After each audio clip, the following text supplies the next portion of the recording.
Was Tupac broke? Let me do a little introduction here before I start reading this stuff off. A few years back, I started working on a Tupac documentary. It was just going to be fan-made. I had been collecting Tupac videos, anything related to Tupac, since the early 2000s when things were just on the internet. Interviews used to be, first they were just handwritten, typed out interviews, because of the data and the size of files and stuff. Computers weren't too compatible yet with things, just uploading everything. And then interviews went from typing out to audio interviews, waves. And then slowly we started seeing low quality video interviews. And then when YouTube came out, as that progressed over the years, more and more people started transferring old VCR tapes, to YouTube, and we could find all these old interviews of Tupac and old, TV shows he was on. So I've been collecting all that stuff for years. Like, I got a whole USB drive that's like 2 terabytes filled with this stuff. Just collection of stuff from live concerts and all that stuff. So when I read this stuff, I just want to let you know in advance, it's not just pulled out of my ass. This is something I was really putting a lot of time into at one point, because there were so many people that are still just really dumb when it comes to Tupac stuff. And that's because information about Tupac is very outdated. A lot of theories have been thrown out over the years, like, I guess you could say like Russell Poole's theory and stuff, or the Biggie and Tupac movie by Nick Broomfield. Let's take that for example. That movie is extremely outdated, okay? And like the facts in there, or the theories in there, have all been updated and pretty much disproven. But people still watch that today and take it as completely fact. So a lot of things with Tupac, people don't know what the fuck they're talking about ever. And this is what I kind of wanted to clear up when I was starting to write this book. Sorry, I'm kind of rambling on with this. But the past, since this Tupac movie started coming out and Murder Rap came out and stuff, and J-Mix, he has a good channel up, and Bomb First has a good channel. I didn't really feel like I had to finish this documentary because there is so much Tupac stuff out there now. If you just really do your research, you can find all this stuff. So here's one segment of my book.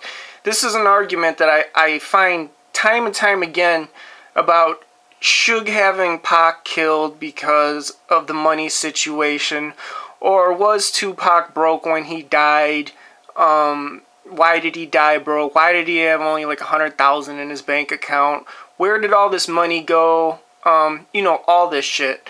So I've researched as much as I could. I haven't looked at this article that I wrote in years, so I don't remember what it says exactly.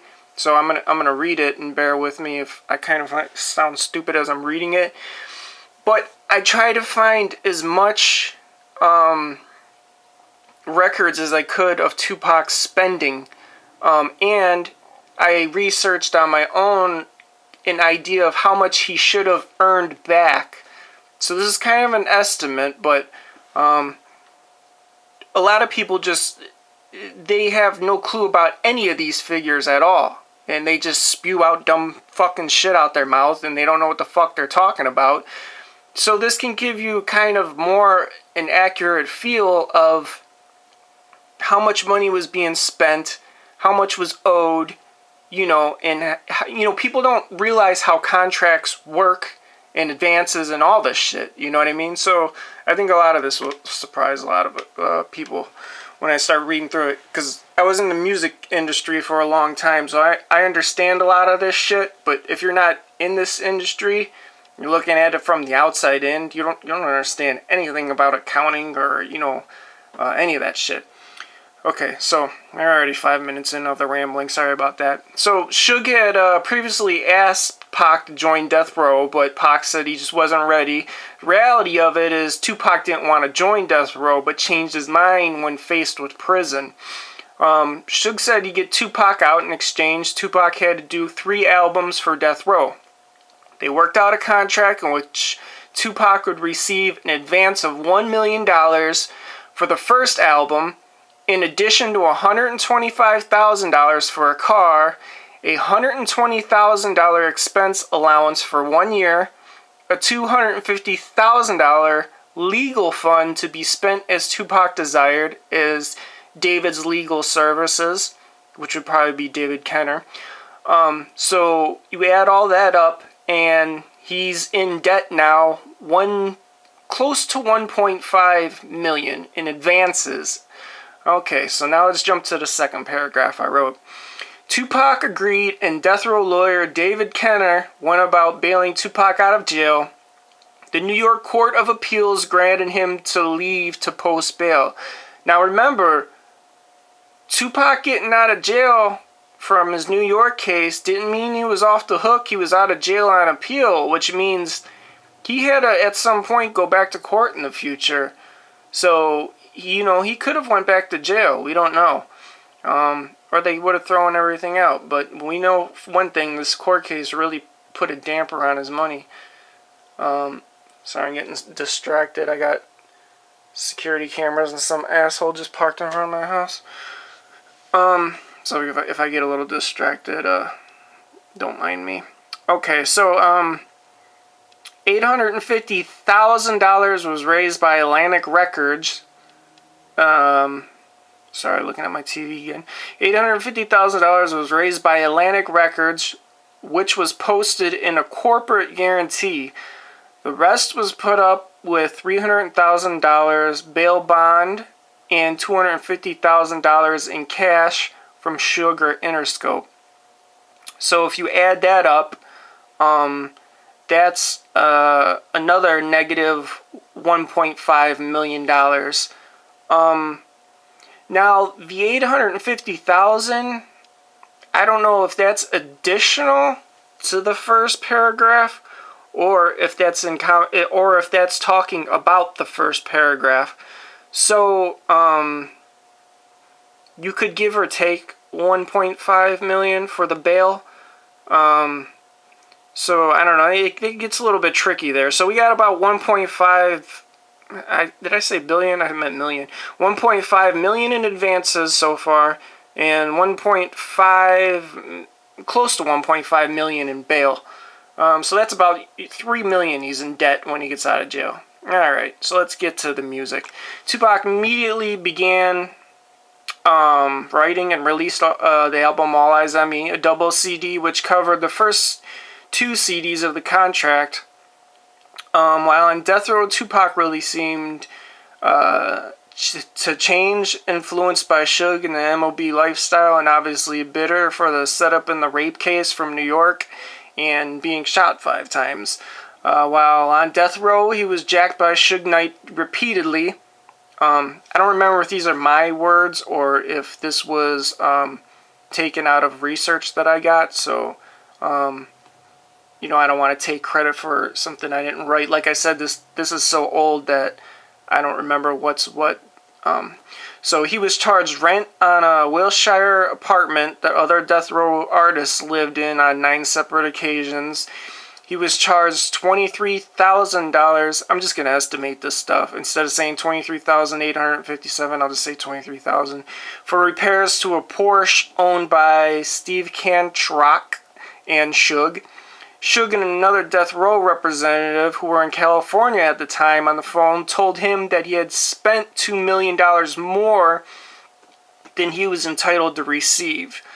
So now we have another minus $2 million on overspend in car repairs and apartment rent. So that's about $2 million that Pac spent himself on overspend, and an extra $23,000 that Suge kind of bullied and taxed him on. He was charged $115,000 for 3 pieces of jewelry from BL Diamonds. Suge said that the jewelry was a gift to Tupac from Suge, but the bills were never paid. So that's minus $115,000 dollars in jewelry. On May 2nd, Tupac was charged with $14,500 rent for a house in Malibu, which David Kenner lived in. He was then charged $100,000 rent for David Kenner, then $12,000 more. He paid $2,700 for Nate Dogg's child support, which is true. There's an interview you can find about him complaining about Nate Dogg having a better studio than Pac, and Pac was pissed off saying, I'm paying Nate Dogg's child support, and he gets the better studio. And he was charged almost $6,000 for jewelry that Suge bought from X14 Carats Ltd. So that's minus $126,000 in lawyer's rent, and minus nearly $9,000 in more in jewelry and Nate Dogg's child support. Okay, September 3rd, he was charged with expenses associated with Michelet. I think that was Michelet.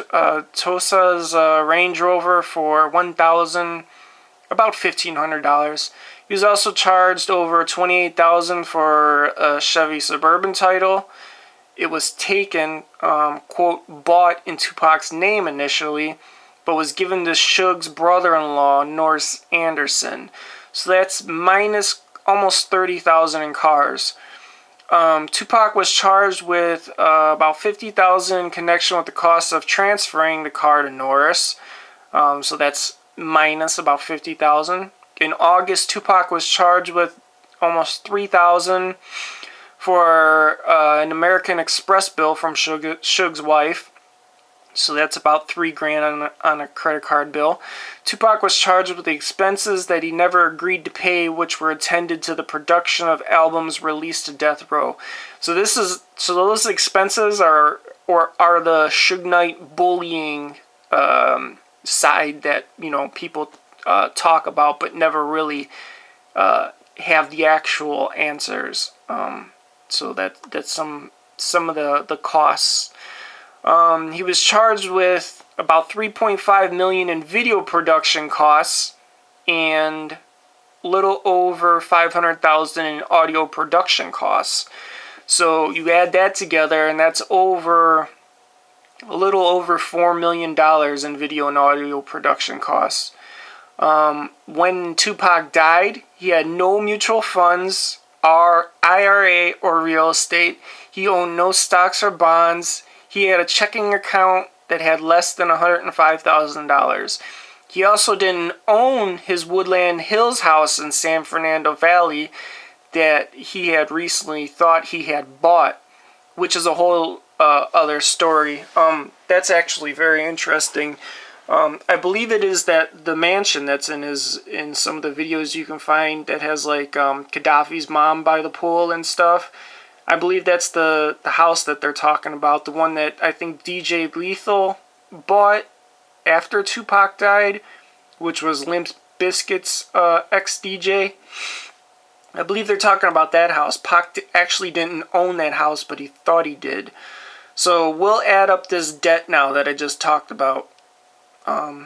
Sorry this video is so long. I didn't mean to make it this long, but if you're really interested, then you'll like it. So we got about 1.5, this is all negative. We got 1.5 million in advances, another 1.5 million in bail, about 2 million in overspend in car repairs, minus 100,000 in jewelry, minus a little over 100,000 in the lawyer's house rent, almost 10,000 in jewelry and Nate Dogg's child support, about 30,000 in cars, about 50,000 in car transfer, close to 3,000 for his credit card, and about 4 million for video and audio production, which leaves Pac in a debt of about $9.3 million. And if you want to add it up to the fucking exact cent, $9,338,106.51. Alright, now when you gotta look at those figures, you gotta side note I put was, keep in mind that this is only the debt that is publicly listed that I found. I had, my father just passed away recently, and you don't know people's debt until somebody dies. All of a sudden they get, it could be the month that they died, they have bills that they haven't paid, you know what I mean? A doctor bill, something like that. So all this stuff comes out. So he was in debt of about 9.3 million, but it could have been more than that. Alright, so let's get to Tupac making money during all this. So, Tupac would have been paid a royalty of 18 points for sales of the first album. If you don't know a point system, albums have point systems. I think it's 100 points per album. A good way to learn about a point system is Google TLC, the old girl group. I think they only had something like 1 point per album or something out of 100, which means they only made something like 3 cents a CD or some shit like that. It's crazy. But I think it's in their documentary movie thing. They actually break down the point system very well.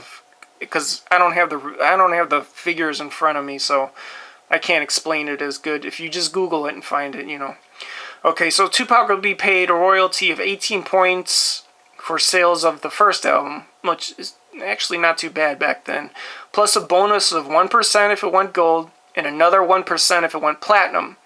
For the second and third, Tupac would be paid in advance of no less than $1 million, or $1 million for every million copies of the prior album which was sold. And he would be paid a royalty of 18% of sales, plus a bonus of 1% if it went gold, and another 1% if it went platinum.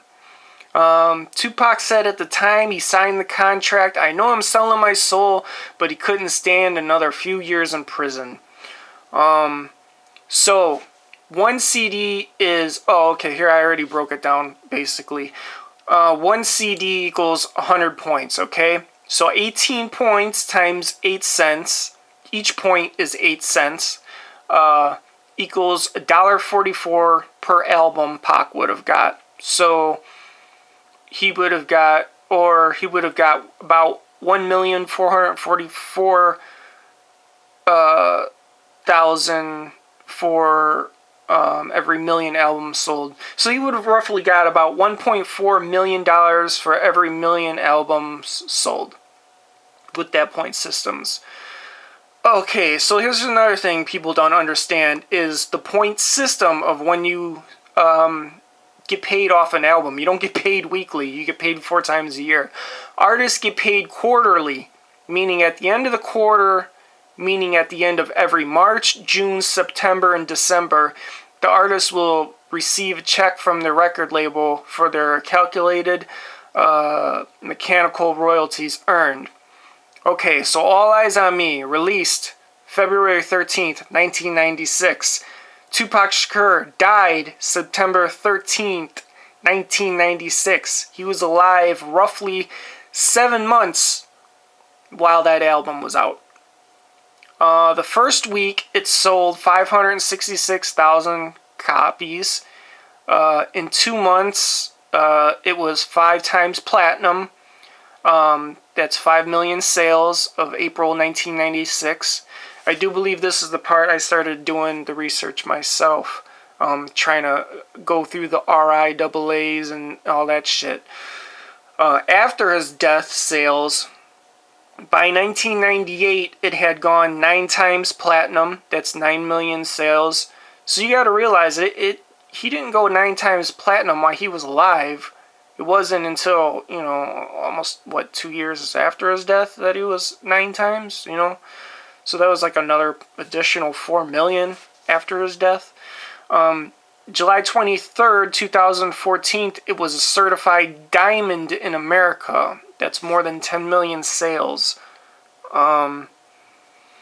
January 1997, United Kingdom sales were 60,000.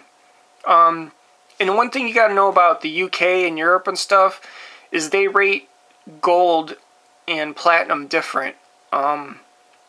It's a lot lower over there. Back then, now it's even more different because CDs don't sell anymore. His Australia sales were 35,000. It went gold there. Canada, 100,000. It went platinum. So in America, you have to sell 1 million to go platinum, but you have to sell only 100,000 in Canada to go platinum. In UK, it was 100,000 sales, which means it was gold.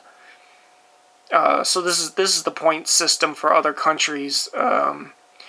For the UK to go silver, it's 60,000. Gold is 100,000 CD sold, and platinum is 300,000 sold.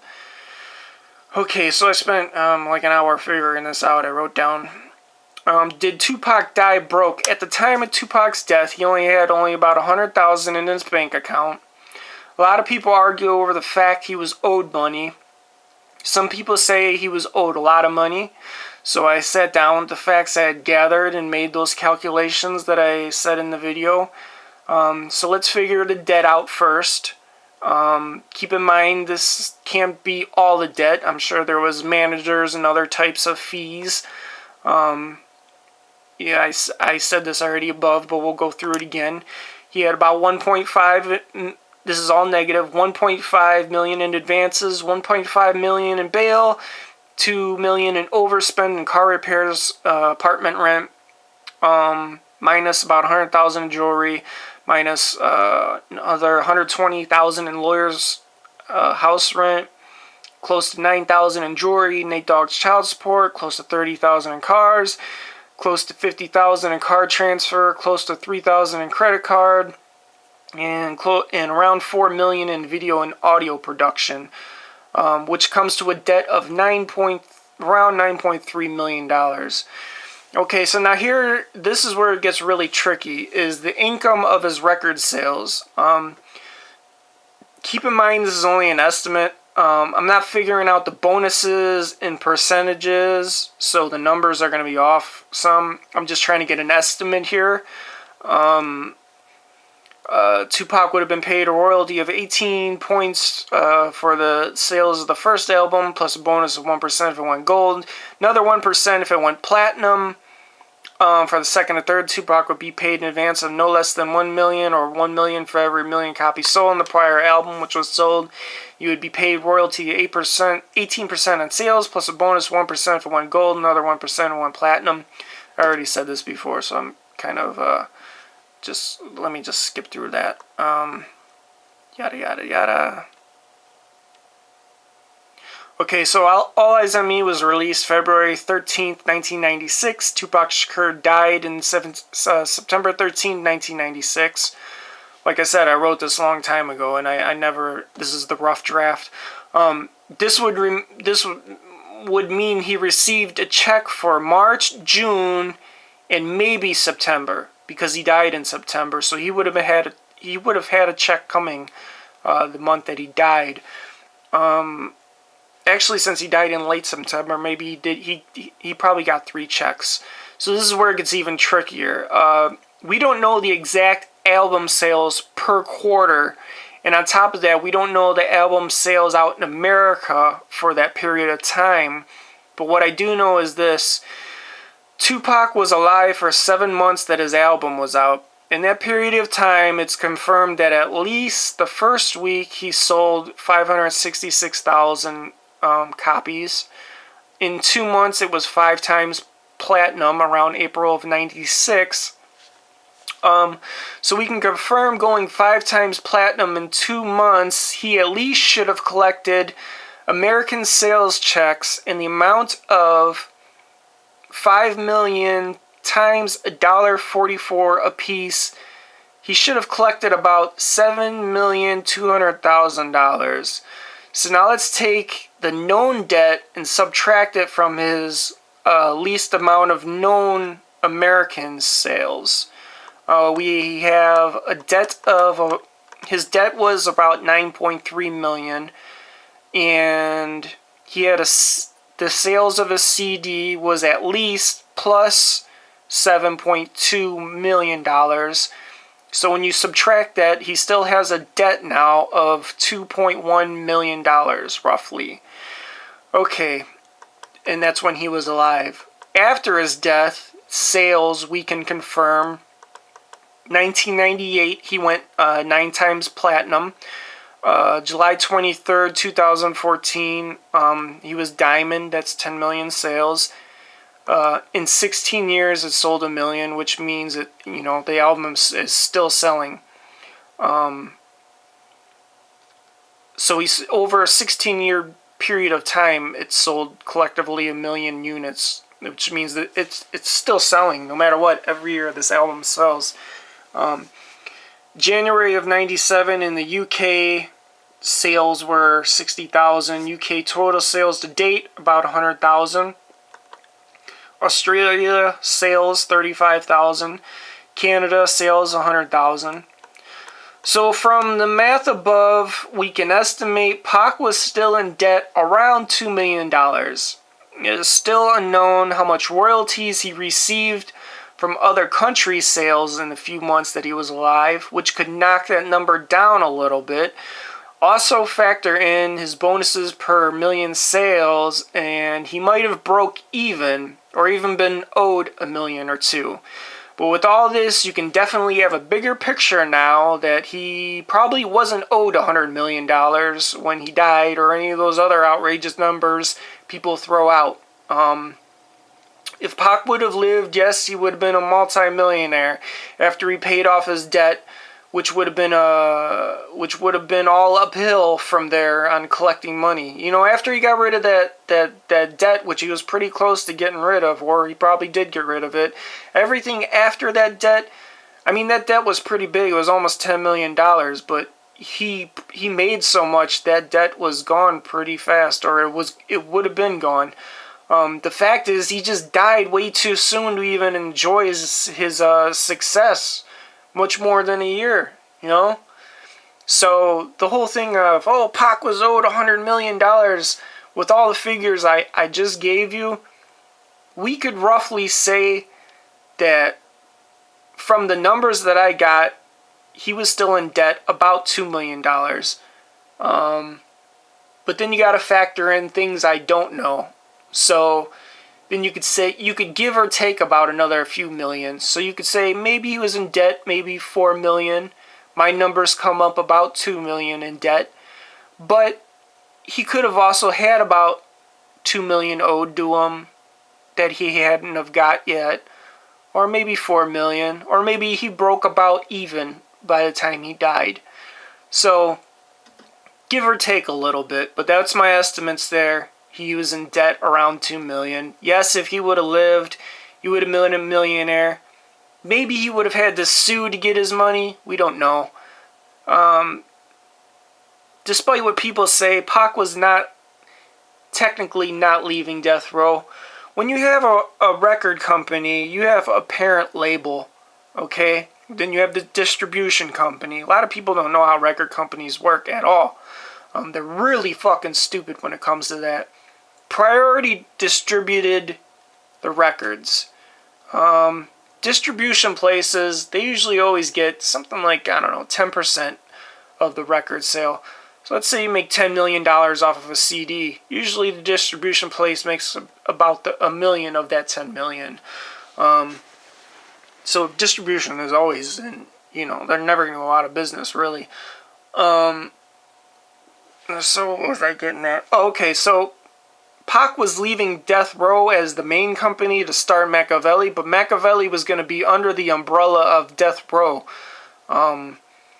So it's the easiest way I can explain that is when Dr. Dre left death row and he started Aftermath, you had Eminem's label, which is, I think, the Shady Records or whatever it is. That was under Dr. Dre's record company. And then 50 Cent came out, and then his shit was underneath Eminem. So all the money that 50 Cent made, he had to kick up a portion to Eminem, which kicked up a portion to Dr. Dre. So luckily he made a lot of money, but when you're under a big umbrella like that, and you're 3 companies down from the main guy, it really dips in a lot of your money. So I think Pac would have been on death row I mean, Machiavelli, I think, would have been under death row at the start, but I think eventually he probably would have reworked his deal. Like Eazy-E, I think they had to deal with priority at first, and that's what Ice Cube and stuff had a problem with, was that priority deal. But whenever NWA broke up, Eazy-E redid his deal with Universal instead of priority, and he got a much better deal once he, got all that shit figured out. And he was trying to get NWA back together and was saying, look, I got a way better contract deal now that's going to benefit everybody. You know what I mean? Like, he could have made everybody happy and brought NWA all back together and stuff. So I hope people enjoyed this. Like I said, I wrote this out years ago. And it's all the figures that I researched or whatever. So I don't want to hear no argument or bullshit about this. So nobody knows what the fucking real story is or real answer. You could debate all day. You can have your conspiracy theories all day. I was a conspiracy person for a very long time until I just realized most of it is fucking bullshit. If you're still into that, cool. I still believe, there's evil fucking white Jewish corporate elite people. I don't doubt that for a second. I think I'm white myself, but I believe, I've seen it myself. There is evil corporate white people that, like, I don't even associate with regular white people. I've met these people before. There is these elite people. Are they fucking drinking blood and shit like that? I fucking doubt it. I don't think they're fucking sacrificing virgins and throwing them in a fucking cauldron or whatever the fuck their people mix up. All this satanic fucking shit. No. People do sell their souls for money, but they don't sell their actual fucking soul. You know what I mean? So, I can go on and on all day, but we're at the half-hour mark, and those are all the figures. So, I hope somebody enjoyed this and got a better fucking perspective of money, the money-wise, because I don't know anybody that's done a video like this. So now you got it. Now you can run wild with your theories, do more research than I did, take my video, do more research, come back with your own video, and make something even better. You know what I mean? I hope this influences people to do their own shit, you know what I mean? Come out with some better stuff than what I did. Peace.